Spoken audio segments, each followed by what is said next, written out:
Shabbat Shalom to all of you. You know, we entered to the second parashot of the second book of the Torah. From Shemot, Exodus, now we have the Vaera. And the literal translation would say, and he appeared. But really the meaning, the real meaning is, he revealed himself. That's what is the meaning. And one of the things that has been trying to share with you through these times is about the wording of the Torah and how it's written. You know, our sages say to us that the Torah was written with the words for men, you know, and we need to understand that the revelation of the Creator is speaking in human ways for us humans to be able to understand certain ideas. The problem is that sometimes we become so literalist that we miss the point of the Creator. You know, one of the things that has been very difficult at that time, especially Israel being under the oppression of the Egyptians, and they saw the representation of their gods were very opulent, magnificent. They had temples that they were amazingly big and glorious for humans, that what they did to their gods. And they had a god for everything that they could imagine. You know, their gods and represented different things. Interestingly enough, even among their gods, there were certain jealousies and certain situations about who is better or who is greater or who is and who is not. You will be surprised, but many of the religions today have been caught those ideas. And they have been held, I would say, they have been trapped by those ideas, and they have their gods that they have, or the God that they have imagined that they have, are more human. How many times I have told you that the Torah tells you at the beginning in Bereshit, he tells you at the beginning, he's going to tell you that our God is the creator of the world, the Borei Olam, you know, and he is the initiator of everything. Without him, nothing could happen. He is the only one. But he is the invisible God. He's the God that you cannot see. He's the God that you cannot touch. He's a God that you cannot make a figure of him. But it's a God that you know that is there. Why? By his manifestation. And we are going to see here in this parasha, this process that the Creator is going to talk. And I call it the creation of the formation of the people of Israel. Because until that time, there were families, there were a group that come from a family, and they were growing up. But now we're going to see that there are different tribes, different people, and they are all to be put together. And they're going to have a guide. And the guide is going to be the Creator himself. And he's going to choose men to help him to do this leading. This is very important to understand when we look in any religion, that we have a tendency to make the men who are our leaders gods. And those who teach us, then we make to a certain point, we make them divine. And here, I want that you go back to the basics. And the basis is there is only one Creator, not two or three. And he is not fighting with other gods about who is better. Because he doesn't need to fight against anything. Because everything that exists is created by him. And he's going to define it by giving us who he is in this passage. You know, there is nothing behind him. There is nothing after him. He is and he is. He will be always. He was, he is, and he will be. But what us as humans, we need to see, we need to touch, we need to feel. That is our nature. That is the way that we are. then he needs to prepare not only his people, but giving the steps about little by little. First of all, he initiated the situation that happened with the brothers of Joseph and Joseph himself through the children of Jacob, that they needed to migrate to Egypt. They were put in a very special zone, Goshen, very special place. And they were literally totally isolated from the rest of the people. The great empire of Egypt, they didn't mix with them because they looked at them down. They were cattlemen, and they didn't like that. You know, they look with disdain to the Israelites. And who the people who will join to these people, Israel, you know, will be other classes, other people that they were also under the government of Egypt. For a period of time, while Joseph came to, after he died, still they knew about him, Israel was enjoying a wonderful situation. And they were enjoying the blooming and the wealth and their situation that was very good in the area.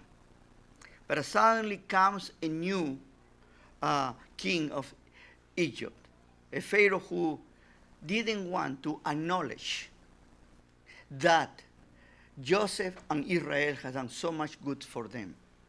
He wanted to erase it. And he started doubting about that this Israel was going to be loyal to them. And what he did is he initiated a process of oppression and really enslavement to the people of Israel. One of the things about the creation of God, creating man, he created to his likeness and image. And he created with Bechira Chofshi, with free will. The men were created to be free. And it's human beings who trying to slave and trying to oppress. And you're going to see that any system, even today, who oppress the people is an evil system. You know, and we right now, today, we have many examples of that. Only to say simple groups, you know, we have in North Korea, we have in the Middle East, those Muslim countries, we have in South America certain dictators, you know, in Africa, those the destruction of the nation. We used to have that, and we still have a little bit with what it was the Soviet Union, and now the former Union, the satellites, they are suffering the same idea. And it's very difficult when you see the oppression of the class over the rest. Our Creator was totally the contrary to that, giving us the opportunity. Now, I want to see the parallel with this moment of getting out of Egypt, with the moment of what we have experienced in the history of the modern history. You know, many people trying to compare lately the Israel that was under oppression of Egypt is very similar to the situation of the Palestinians under the oppression of Israel. But I want to tell you that is the greatest lie, the worst comparison. Even you have seen demonstrations on the streets in many of the capitals of the world. They put Israel equal and the swastika. That's the worst thing that they can do. And that to tell you about this world is sick, sick, sick. And I praise our Creator that He has so much patience with them. But anyway, here, what I am telling you, first of all, only to make you a little comparison. You know, Israel was a composition of people who came from another place to establish temporarily in that area. The Palestinians don't exist. That is an invention, modern invention. Until 1948, Who were the Palestinians? The Jewish people. No, the Jerusalem post was called the Palestinian post. Only to give you an idea. Then, who are the Palestinians? The Palestinians don't exist. This is an idea that has formed from the people who come from Egypt, from Jordan, and from Syria. And some even from Lebanon. But no, and all of them have something in common. They're all Arabic speakers. Most of them, they're Muslims, and not only that, but they have the same family relationship. And if they needed to divide it, they are not in a special country or in a special race, as they want to call themselves. They are Jordanians, or they are Egyptians, or they are Syrians. And that's what they need to be. But you know how the United Nations? The United Nations, they has an organization for the refugees, and this is the longest refugee agency is with the Palestinians. And it's like it's only Israel, the one that doesn't want to solve the problem of the refugees. The one that they don't want to solve the problems of the refugees are the Arab countries. They want to keep this group of people as refugees the rest of their life, because that's their change. But with Israel didn't happen that.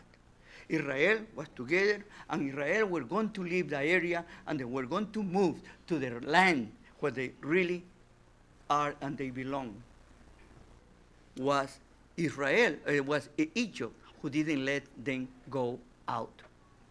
And here, the Creator, after in the first parasha we saw how disappointed was Moshe Rabbeinu with his first interview with Pharaoh and didn't succeed. And not only that, but he didn't get the approval of his own people. Totally the contrary. They looked down upon him.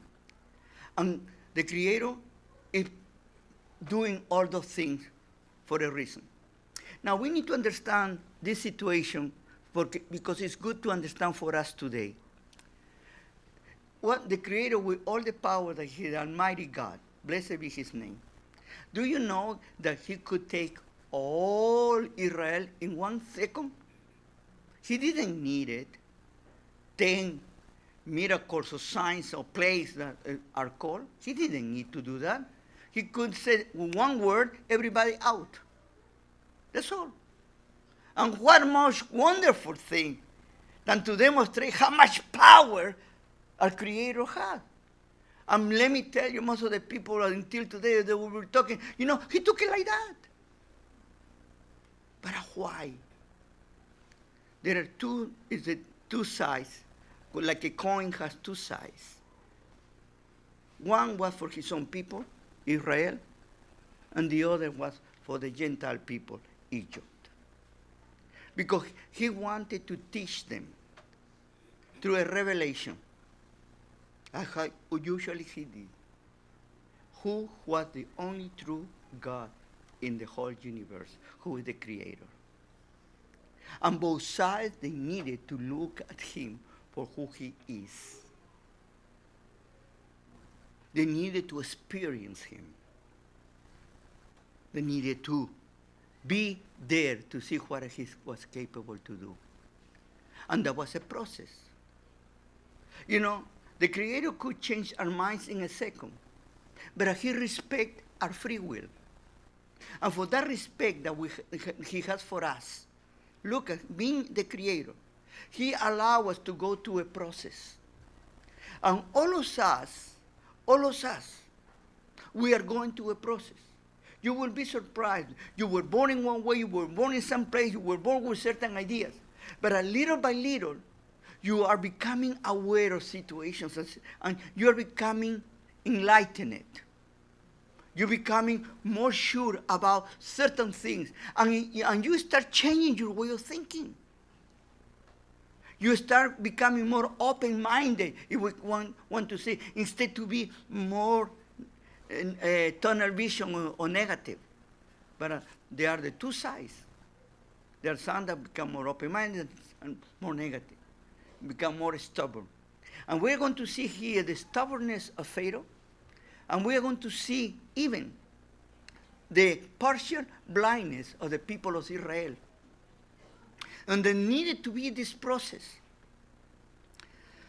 Our Creator already has been working with Abraham, Isaac, and Jacob, our fathers. He has been already showing them who He is, what He's capable to do in certain instances. But He has never been in this way that is going to be with Israel in this precise moment. This is the reason that He's going to tell Moshe Rabbeinu that they knew me. That, in other words, they had a relationship with me in a different way than the relationship that you and Israel is going to have with me today. At that time, they had a relationship with me as El Shaddai. You know, El Shaddai is not really a name in the sense that we understand. It's a description. You know, when you say, you know, what is your name? You know, you say, John Doe, you know? And what do you do, John Doe? I am a carpenter. Okay. John the carpenter, or John Carpenter. No, carpenter is not your name. Carpenter is the description of what you do. That is El Shaddai. And then now we're going to demonstrate us who He is in the sense of transcending everything that we can understand. And this is the tetragrammaton. Yud, He, Bad, He. And with this transcending everything, you know, even transcending existence, it's not about being as many people want to interpret it. Because the Creator existed before anything else. He was not created. It's only to let us know that He is there. And He acts and He intervenes. And He is the God who intervenes in history. You're going to see later on in something very interesting. When He gave us again to the people of Israel, the first commandment that He's going to give it to us is that He's going to tell, I am the God of history. I am not a simple God. I am a God of history. And this is what is so important, that we need to understand this situation of the revelation of the Creator. No? Because He is participating with His creation, hand by hand. Then it's coming out.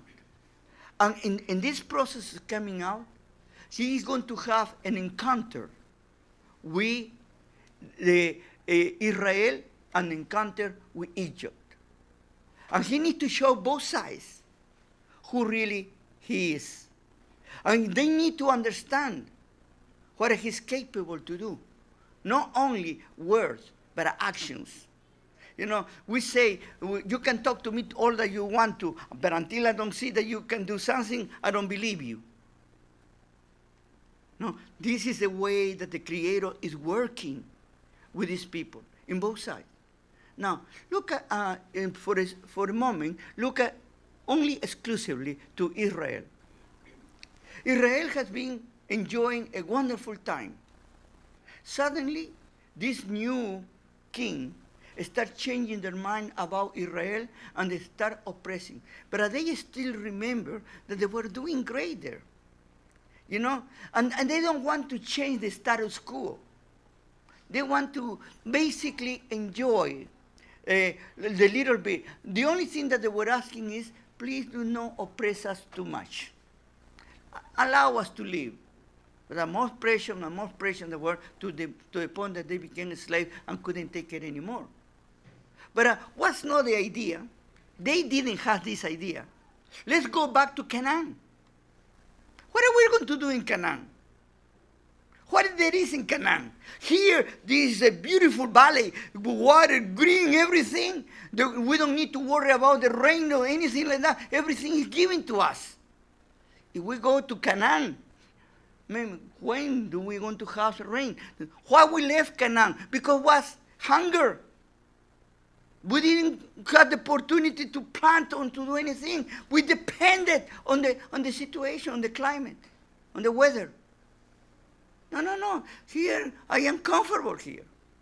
Don't push me. I am comfortable. You compare that with the Shoah, before the Shoah, you're going to see something very similar. The Jewish people at the time, in the time of Hitler, just before Hitler, they literally had totally assimilated to the European way of thinking. They were very advanced. And little by little in this advance, they had literally become Europeans.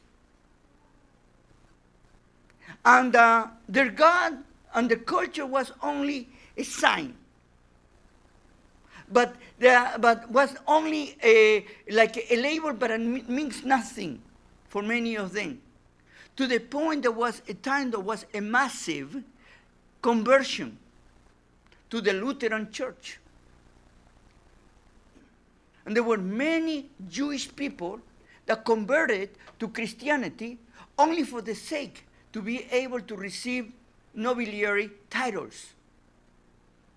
That's the history. They were rich, they were wealthy, they were well-to-do.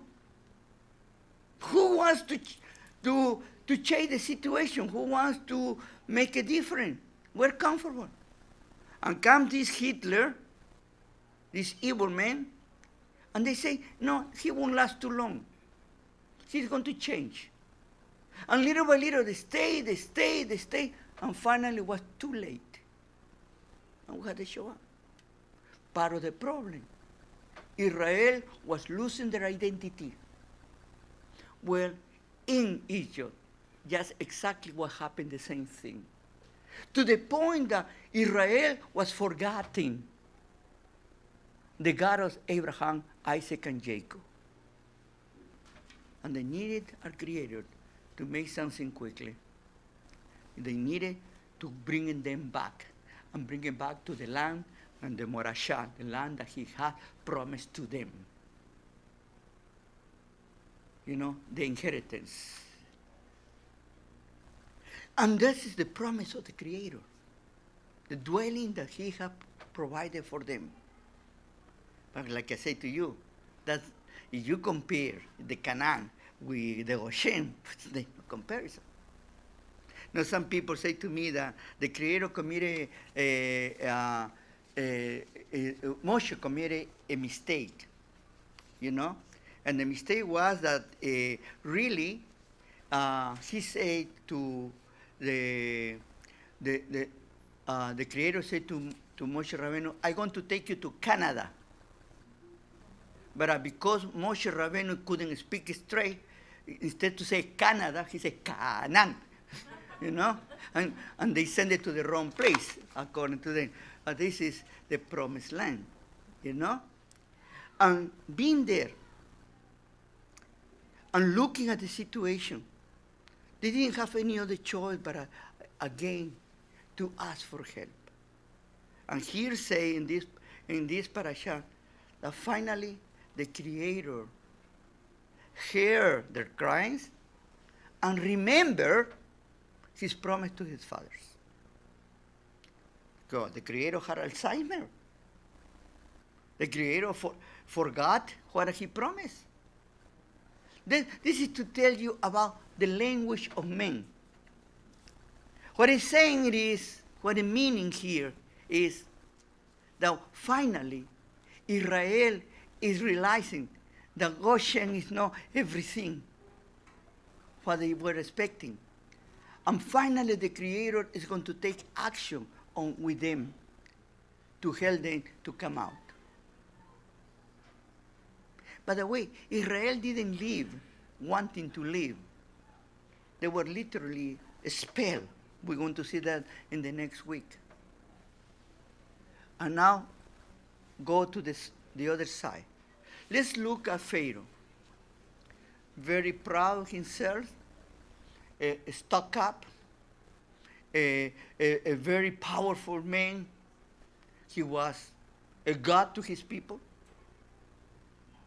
And what did the Creator say to Moshe Rabbeinu? I'm going to make you a God to Pharaoh. You know, they're using, the Creator is using a little bit of sarcasm too. He thinks that he's God. He's going to have another man that is going to be better than he is or more powerful than he is. The word Elohim not necessarily means God, but also is translated in other parts as judges or supervisors or people who has the directions. That's the reason I say to you, the Hebrew language is a polyvalent language. One word has many meanings according to the context that we are reading.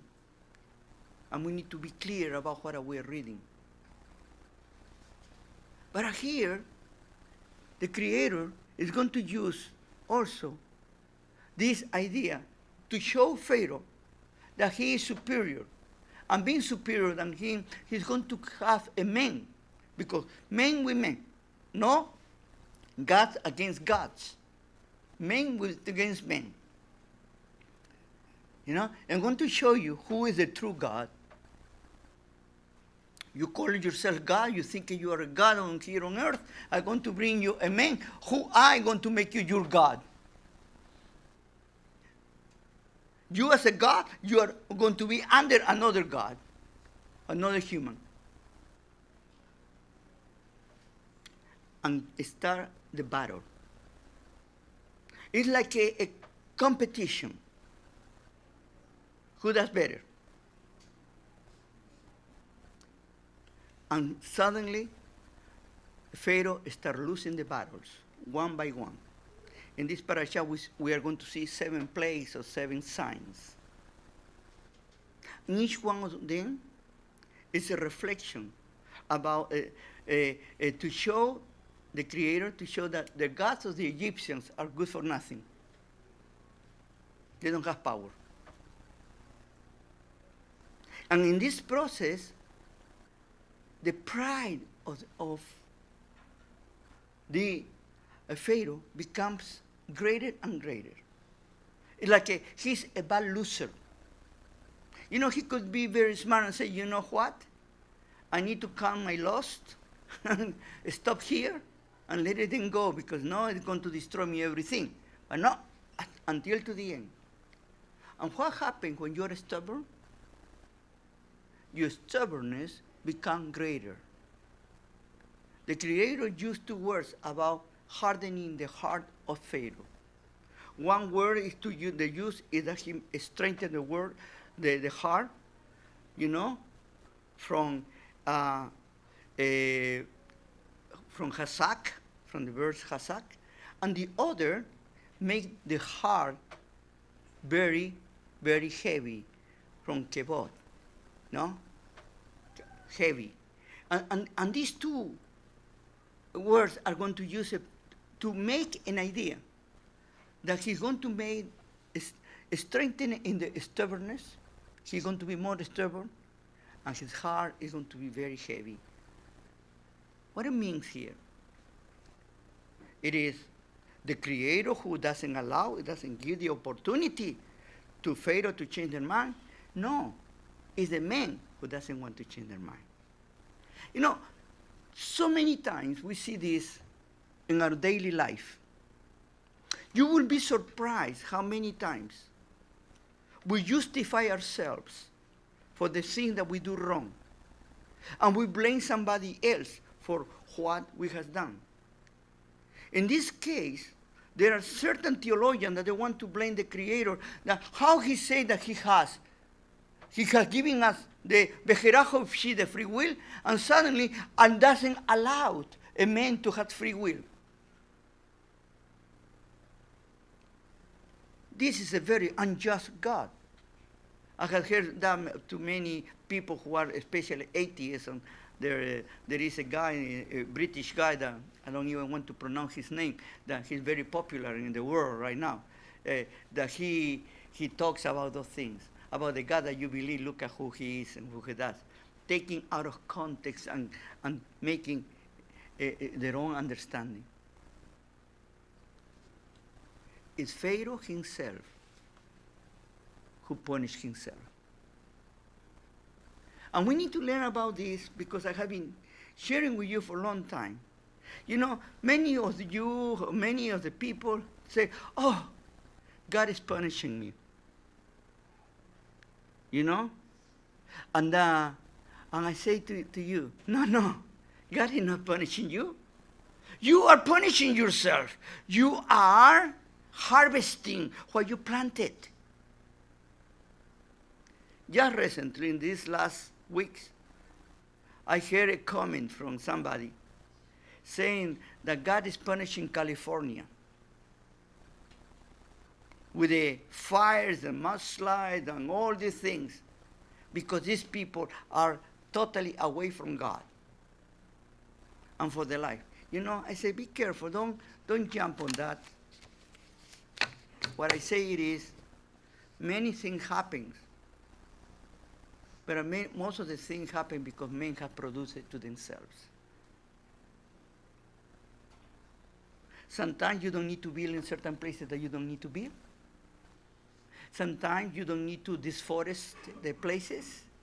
Sometimes you need to be more careful about how the economy of the situation. You know, it's yourself who you do the damage to yourself. But it's very easy to blame somebody else. And we need to be careful not to be holier than thou. And no one of us we can say we are better than Pharaoh. Because maybe we are in all stubbornness. And we do not want to change even that we see the signs. And let me ask you the thing, what is your plague? That you are not allowing to change. Even that you are under the plague, you don't want to change. We need to look at the Torah for today. No, for 3,000 years ago. Look at how it applies to you today. Are you stubborn? Are you a hardhead? You don't allow when you hear somebody advice or something, you continue doing what you want because I am right and you're wrong? This is my life. Who are you to get in my life? How many of us we are like that? When you tell somebody, you know what? Take care of yourself, take care of your health, take care of your situation. Then, yeah. Don't talk to me. Don't bother me.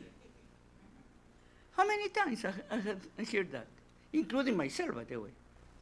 You know, I cannot throw the rock to somebody else, fall 3 times to me. But that's not our humanity. And then here you can see this battle. People say battle good and evil. And I say a battle of soundness and a battle of stubbornness. You know, the battle of I am the king and who are you? Instead to say, you know what? You are a human being, you have been created free, and you deserve to be free too. But selfishness. What do you think the system like in North Korea, for example, who are living in a hell? The real story of these people is terrible. They are starving to death, like in Venezuela. And they tell you that they are in paradise. And you say, how these people cannot realize that it's wrong? Or just recently what happened in Iran.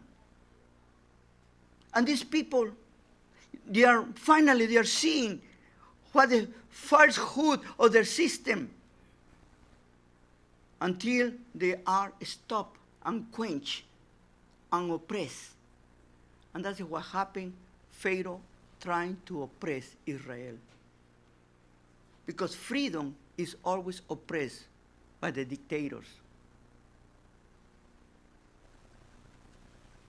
We are learning now that we need to see first in ourselves.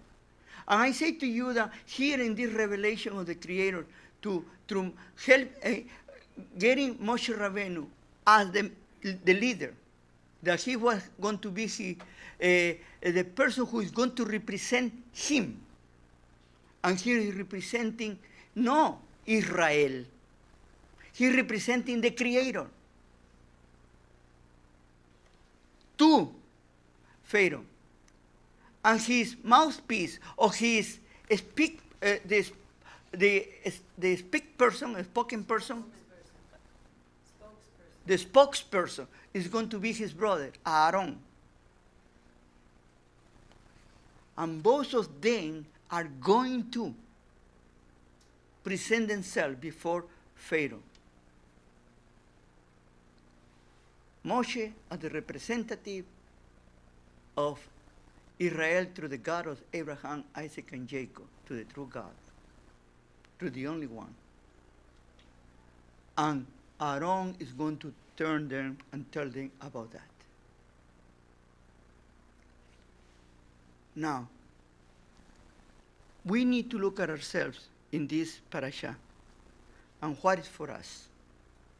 You know, from here we are going to get these beautiful words that when we celebrate Pesach, the 4 cups, you know, and the 5th cup that we see, the Elias cup, is the cup of the future. But right now, we are now in Israel. Our people now is back in Israel. We cannot say the next year in Jerusalem. Now we are there. And finally, Jerusalem is the capital of Israel. Baruch Hashem. That always be. Then what it represents? These words of I'm going to. Okay. I'm going to set you apart. I'm going to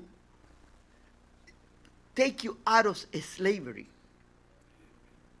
I'm going to redeem you. And I'm going to be your God. I will take you to be your God. All these ideas that we call it the cup of sanctification, the cup of deliverance and judgment, and we call it the cup of redemption, and the cup of restoration. We have been done all of that already. And what is the meaning for us today? What all this means? They have made a lot of theological innuendos about those things. But what really is the Creator giving us as a message? That we respond to Him. He responds to us. But He doesn't wait for our response. He is a God who acts in spite of ourselves. You know, many people have made a theological idea with theological issue is that only God is going to intervene if you repent. If that was the case, Israel will never live out of Egypt. You don't see any moment in this story, and we're going to see the next week. You don't hear any time that Israel say, I repent. I'm going to do teshuvah.